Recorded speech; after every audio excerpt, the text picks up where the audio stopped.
This is All Minus One Story Time with Bill. Hope you all are well today.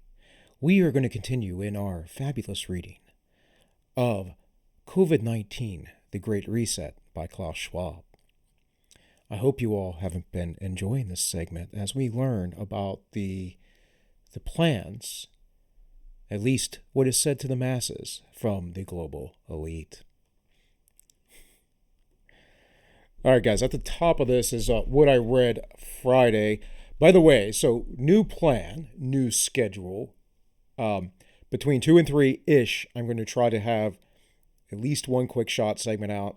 You know, me ranting, thoughts of the day, right? Whatever it may be. So that will be every day, Monday through Friday, unless something's going on. Like, you know, my wife is pregnant and going to have a baby here in the summertime, so might not be around for that. Stuff comes up, right? But otherwise, as far as I am able, I will be doing that on a regular basis. Story times will be every Monday and Thursday. And the reason for that is because there's very little investment or setup I need for this. I already have, my background set up and everything else. I just need the book, right? So I think this Friday I'm going to look into doing another book. So I'll be bouncing between that and the Great Reset. And then on Tuesdays and Fridays, that is Tuesdays and Fridays, I will be doing other segments like I normally would do throughout the week. Of course, Wednesday I have the live show. I'm only going to do a quick shot that day because I have to make sure I'm prepped up for the live show. And man, the organization of memes is a task, ladies and gentlemen. If you aren't aware, I do have a live show called The Ends Justify the Memes. It is a different channel. You can find us. We stream live every Wednesday at 7 p.m. So, once again, quick shot every day between 2 and 3 p.m. Story time will be Monday and Thursday, and then something else about 45 minutes to an hour long I will put out every Tuesday and Friday. So, that is the schedule. And hopefully most of those things will premiere between 4 and 5 or 5 and 6 at the latest. I should have whatever the longer segment is out for the day by 6 p.m. Again, guys, I have a life. I have stuff to do. I wish I could just sit here and YouTubes all day long, but I have other stuff to take care of, like snow to shovel today. So anyways, let's get down to this section of the Great Reset. This is 1.1.3, complexity.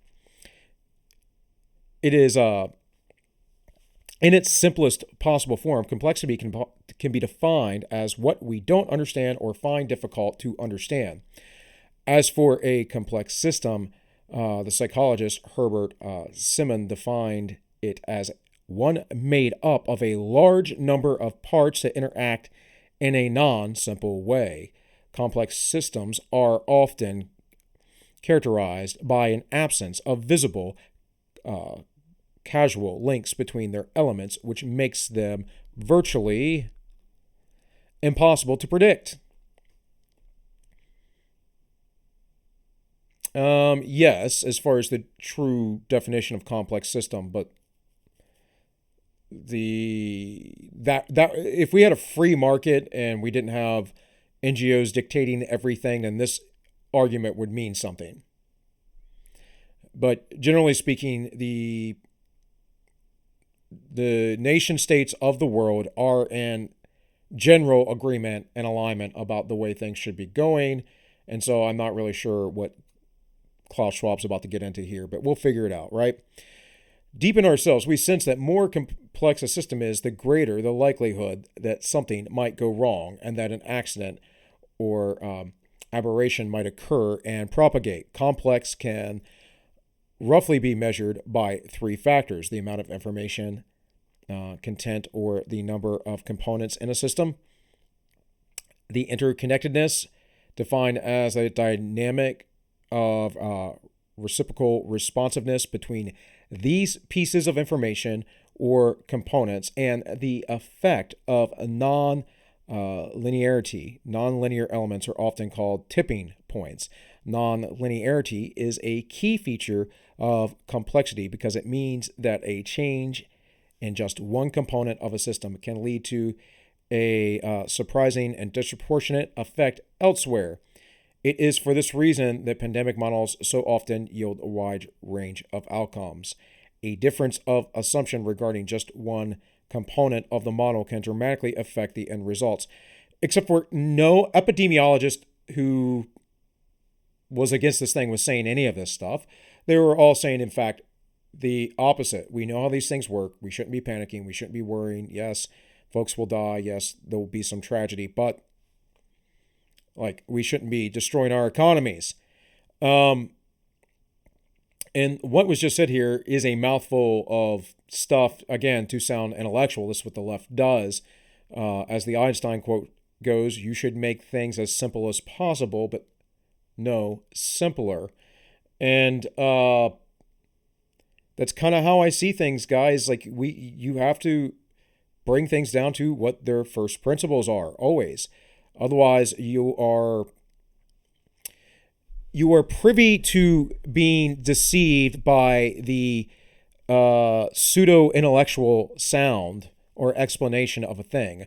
If something becomes so confusing that you are unable to understand it, unable to break it down into easy bite-sized components, then you are either in over your head or you have a very bad teacher. And most of the time, you just have a very bad teacher. Of course, people often get in over their heads with, their intellectual capacities. That happens. We get in over our heads on a lot of things because we're not the best judge about, taking course and taking actions in our lives, which is why you should be hesitant and skeptical when you do. So in any case, let's get back here. When one hears about black swans, known unknowns, or butterfly effects, non-linearity is at work. It thus comes as no surprise that we often associate world complexity with surprises, turbulence, and uncertainty. For example, in 2008, so again, he's going back to the stock market crash from the housing market. People saw this coming. The reason why he's talking about complexity is because this is part of the false narrative that the globalists present to you, the Keynesians, about controlling the economy. If you are trying to control every little thing in the economy, this is how it works. Because you're like, oh, this popped up here, got to correct for, oh, well, this popped up there, got to correct for that. Whoop, this popped up here. And then, you spring so many leaks out of your water hose that you have your hands and your feet and your toes and whatever else and under your armpit trying to hold it in, and it finally all falls apart. That's because you're trying to control a complex system. If you just left it up to the market, these things would work themselves out in a much quicker and much better way. The outcomes are always better.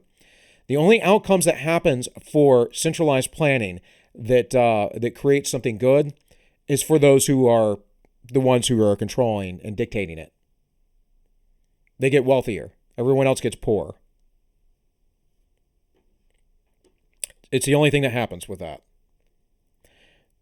So, again, it says, for example, in 2008, how many experts anticipated the mortgage-backed securities originated in the United States would cripple banks around the world and ultimately bring a global financial system on the verge of collapse?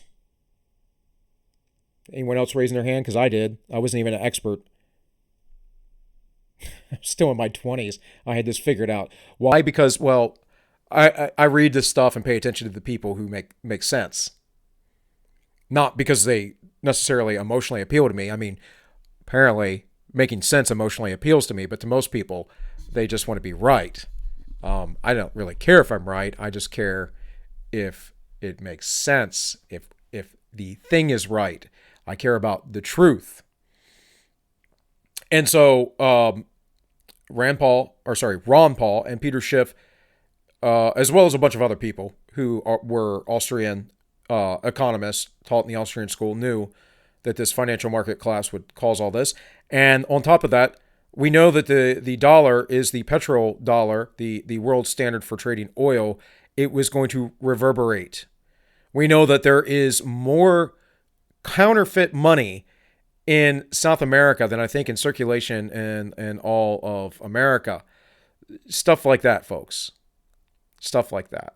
You once you see the scale and magnitude of things, it's hard not to understand it. Schwab is talking to you like you're an idiot, like you don't pay attention, like you watch the MSNs, the CNNs, and the Fox News, and you don't think beyond what they're telling you. You know, I remember watching Ben Stein, the intellectual, right? Also an actor. I remember watching him laugh at Peter Schiff about, the stock market collapsing. Oh, no, that's not going to happen. No, that's not going to happen. I had a friend that worked in the mortgages at the time, and he's like, well, if you had your ear really close to the ground, you could hear the rumblings of it. People were making money, and it's like, exactly. Exactly. And I didn't even have to have my ear close to the ground, folks. I just paid attention. I read books. I understood basic principles that are not hard for most people to understand, that they never teach you. And the reason why they never teach you, they're too busy teaching you that you can be, a unicorn gendered attack helicopter or whatever else. They don't want you to be smart. They want you to be a slave. And in the early weeks of 2020, how many decision makers foresaw the extent to which a possible pandemic would wreak havoc on some of the most sophisticated health systems in the world and would inflict such major damage on global economy? Again, framing. This is all framed. It didn't cause any damage to economies. Governments did that purposefully. There were some supply line breakdowns. Why? Governments. People were getting sick initially in meatpacking plants. Certain things did happen. That would have been done and over with by June of last year, and we would have been well upon our way to economic recovery. This is just nonsense. The healthcare systems, I don't think that they were overwhelmed. In some areas, some cities, but we know Cuomo now is at least responsible for directly 3,000 people's deaths. And the President Trump, sent a medical naval vessel to the harbor of New York, and it was sent away. Don't tell me that systems were overwhelmed. Maybe in some parts of the world, but no, not buying it. No. This was poor leadership. This was purposeful. This was planned. This was made as an excuse, as Schwab says himself, or his website does, the World Economic Forum, as an excuse to implement this. A pandemic is a complex, adaptive system comprising many different components or pieces of information as diverse as biological or psychological. Well, I guess I get the metaphor there. Anyways, whose behavior is influenced by such variables as the role of companies, economic policies, government intervention, healthcare policies, or national governance. Notice how all this is top down. None of this is about the people. Now, he does get into the micro. That is part of this. It is after the macro, which is those that are really important. The companies, the economic policies that, the central planners make, the governments, the healthcare, politics, national governance. Those are the important things. That's why it's talked about first. For this reason, it can and should be viewed as a living network that adapts to changing conditions, not something set in stone, but a system of interactions that's both complex and adaptive.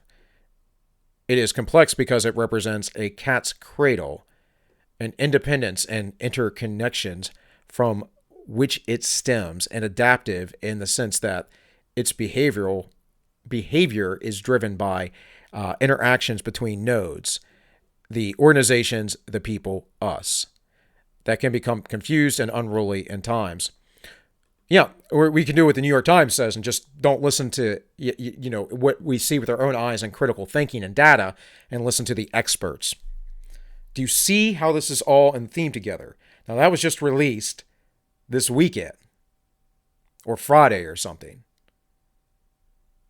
The New York Times literally saying the problem is you all have critical thinking skills. What do you think Klaus Schwab thinks about that?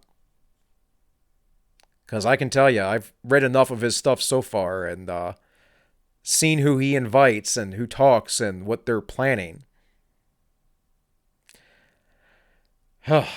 Folks, get ready for the ride. Just keep getting ready. We will adjust to the norms of confinement. Will a majority of us or not abide by the rules, etc.? The management, the containment, in this particular case, of a complex adaptive system requires continuous, real-time, but ever-changing collaboration between a vast array of disciplines and between different fields within these disciplines. No, it doesn't. In fact, I'm pretty sure that humanity has survived numerous pandemics throughout the millennia that have been far more devastating than this. I mean, a third of Europe was destroyed by the Black Plague, was it not? Just to provide a broad and oversimplified example, the containment of the Pt5 pandemic will necessitate a global surveillance network capable of identifying new outbreaks as soon as they arise. Why? Why does it necessitate this? Why does a disease that has a 99% survival rate necessitate a global infrastructure of surveillance to see who has this? See, I didn't even need to read ahead. I know what Klaus Schwab is thinking. He's thinking we need to tell these dumb people, these dumb sheeple, what to do. And a lot of you out there, your friends, your family, your loved ones, you think the same thing because you're sheeple. You just go along to get along, and you'll be walked right into that slaughterhouse, I promise you. And I know there's some lefty that will watch this video at some point and go,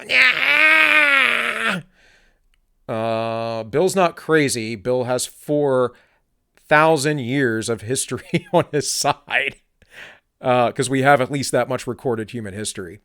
And we have some prior to that, actually. Human nature hasn't changed at all, folks. I'll actually be talking about that a bit tomorrow on my segment. Let's keep on going. It says laboratories in multiple locations around the world that can rapidly analyze new viral strains and develop effective treatments, large IT infrastructures so that communities can prepare and react effectively, appropriate and coordinate policy mechanisms to efficiently implement the decisions once they are made, and so on. By the way, folks, if they can do all this, then we would have solved world hunger and poverty and all that stuff a long time ago. Central planning is a pipe dream, and in the end, it murders hundreds of millions of people. We can look at the democide of the 20th century.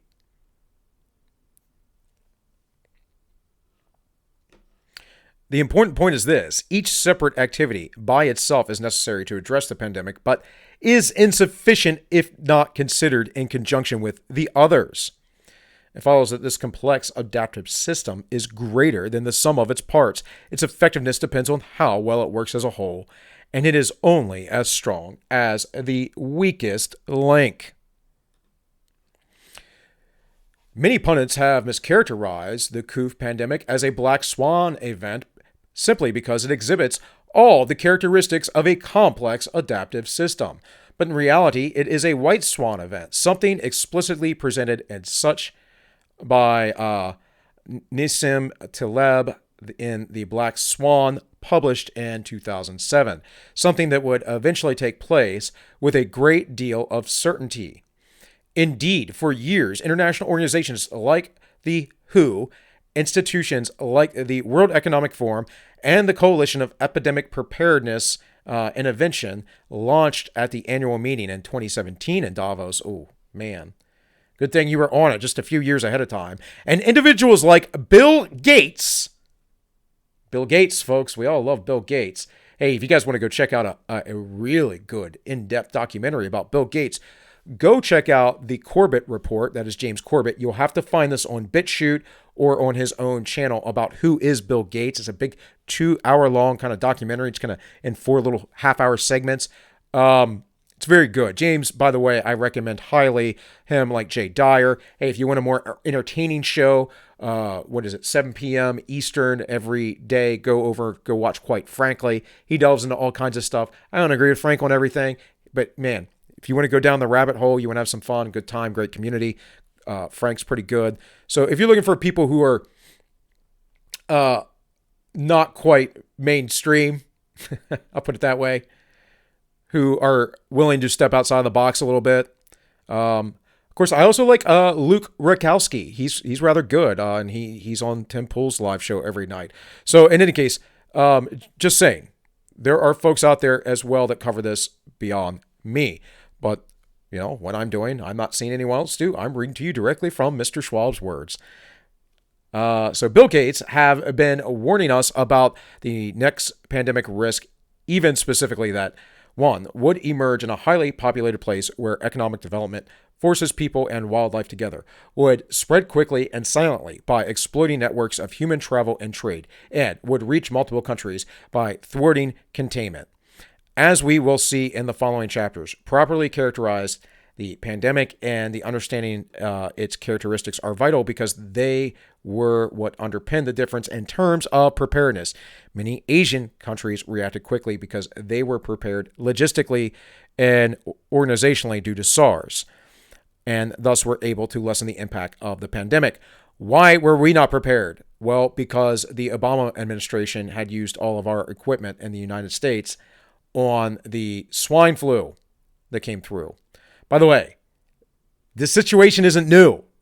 Pandemics happen all the time. In fact, some folks who are older have lived through several of them. This is part of life. As I say often, and probably will say every time I make one of these videos, memento mori, remember that you shall die. Do I want anyone to die? No. Do I want anyone to live forever? That's probably a curse unless you're with God. So let me put it to you this way, folks. I don't want undue suffering and folks to die. You know, I don't think many people do unless they're cruel, evil people and they just hate the world. But I live in the reality of this mortal coil. And this 20th, 21st century perspective of immortality and living forever and believing that we're going to be some sort of gods and that we're better than our ancestors and blah, blah, blah, blah, blah, blah, blah, and peace and prosperity and perfection through wealth and materialism. It's garbage. Every ounce of it is garbage.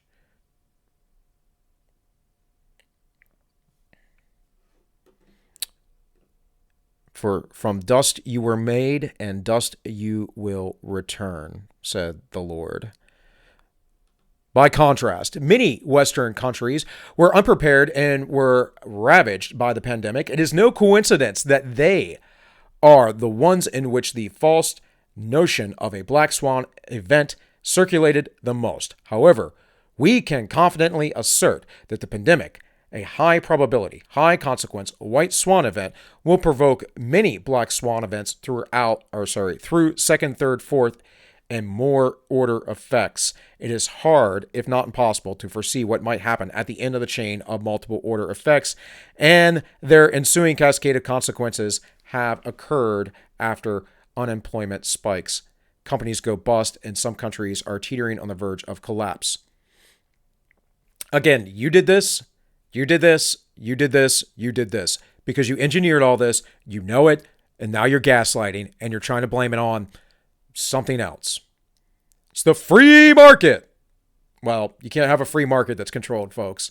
Just, you know, that's like saying, you're a free slave. You're you're my slave. You must do everything that I say, but you're free in your slavery. No, not at all. None of these are unpredictable per se, but it is their propensity to create perfect storms when they conflate with other risks that will take us by surprise. To sum up, the pandemic is not a black swan event, but some of its consequences will be. No, it has had no consequences other than some folks passing away, some folks grieving, some folks, yes, who run businesses needing to fill a new position. But really, the reality is that it's the governments that close down the businesses. It is the governments that have put their economies on the verge of collapse. They've done it on purpose. We have bailed out corporations in this nation, some money to the people, mostly to corporations. We have printed money in this exorbitant amount in the United States. 66% of all money ever printed since we've been off the Bretton Woods standards was printed last year. That is since 1970 or 71. I can't quite remember the date, but since 70, 71, whenever it was that Nixon signed that, we have essentially all the money that was printed over that time up until last year, in that 40 or 50 years period, all of a sudden, boom, expanded, right? It expanded, doubled, like ridiculous within a year. That means the big thing that you should be worried about right now isn't the coming looming civil war. That will come, most likely. How bad it is, how big it is, if it's a divorce of the states, if there's secession, how that's going to occur, I don't know yet. But what I do know is that is an administration or so away. What is coming now, this current time, is inflation, hyperinflation. Have you noticed your gas prices gone up? Have you noticed the food prices going up? By the way, folks, if inflation goes up, gas prices go up, and food prices go up because the gas prices necessarily go up because the dollar is worth less. And then everything else, of course, with the dollar being worth less, goes up. But then because it takes gas to get those products to your shelf, it goes up even more. You need to start thinking about how you and your family are preparing and saving money and investing in Bitcoin. Maybe investing in Bitcoin is a good idea, but I'm just saying saving money and investing in Bitcoin aren't going to matter if everything collapses. You're going to want food and ammunition and blankets and medical supplies and a means to survive. We don't want to be like the Weimar Republic and you have to bring barrels of dollar bills just to buy a thing of milk.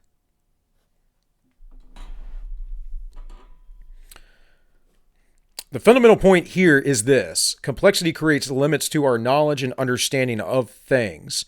No, actually, our limit of knowledge creates that, not complexity itself. That's just an asinine statement there. Our finite ability to know anything limits us, right? Period. The complexity we can potentially understand. It might thus be that today's increasing complexity literally overwhelms the capabilities of politicians in particular, and decision makers in general, to make well-informed decisions. A theoretical physicist turned head of state, President Armen Sarkisian of Armenia, made this point when he coined the expression quantum politics, outlining how the classical world of post-Newtonian physics, linear, predictable, and to some extent even deterministic, had given way to the quantum world, highly interconnected and uncertain, incredibly complex, and also changing depending on the position of the observer. This expression recalls quantum physics, which explains how everything works and is best description we have of the nature of the particles that make up the matter and the forces which they interact. The pandemic has laid bare to this quantum world. I don't agree, but I can see how folks would read this and be like, oh, Schwab is so smart. He's talking about quantum physics. Yay, let's listen to him. I find every point of this ridiculous. Newtonian physics is not out the window. Certainly not deterministic. Quantum physics isn't something we fully understand. It's highly theoretical. But aside from all that, aside from his analogy, aside from his symbolism here, like what you're saying, because the world is more connected, it's more uncertain.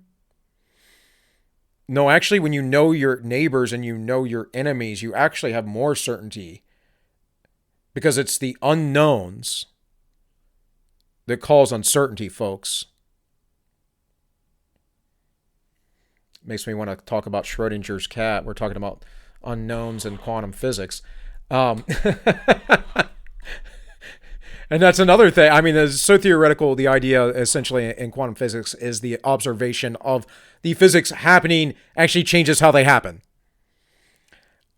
I don't think the observation of us watching a pandemic happen that we have millennia of experience with as a species is doing any sort of change to it.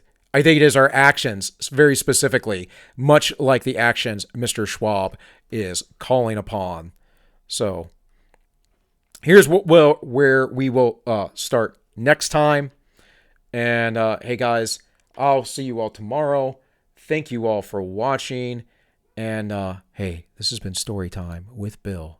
And I wish you all well.